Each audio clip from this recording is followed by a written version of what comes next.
화천대유 대주주 김만배 씨가 다시 구속 여부에 대한 판단을 받기 위해 법원에 출석했습니다. 조사를 받기 위해 평소 검찰에 나왔을 때는 가급적 말을 아꼈던 것과는 달리 취재진의 질문에 적극적으로 입을 열었습니다. 특히 이재명 당시 성남시장의 정책에 따랐을 뿐이라면서 배임과 뇌물 등 혐의를 모두 거듭 부인했습니다. 그분은 그분 나름대로 최선을 다하신 거고 행정을 저희는 이제 시가 내놓은 정책에 따라서 공모에 진행한 것이라고 생각합니다.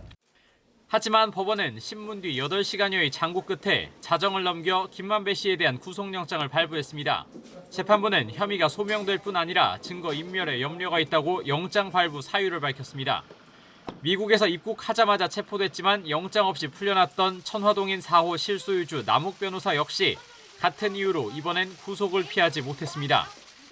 김만배, 남욱 2명은 유동규 전 성남도시개발공사 기획본부장과 공모해 대장동 개발 사업자 선정과 이익 배분 과정에서 막대한 특혜를 받고 공사에 최소 651억 원 상당의 손해를 끼친 배임 혐의를 받고 있습니다.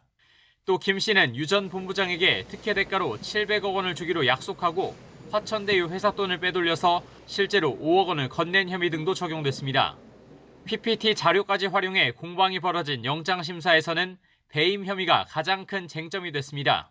정책에 따랐기 때문에 배임으로 볼 수 없고 검찰이 판단한 최소 651억 원의 배임 액수의 산정 기준도 불분명하다는 대장동 인물 측과 공모 지침서와 녹취록 등 객관적 증거를 통해 범죄 혐의가 소명되는 동시에 도망과 증거인멸 우려가 크다면서 구속의 필요성을 강조한 검찰이 맞섰습니다.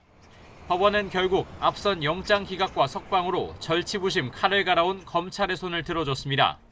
하지만 공모지침서 작성과 사업자 선정에 깊이 관여한 정민용 변호사는 도망과 증거인멸에 염려가 없다는 이유로 구속영장이 기각됐습니다.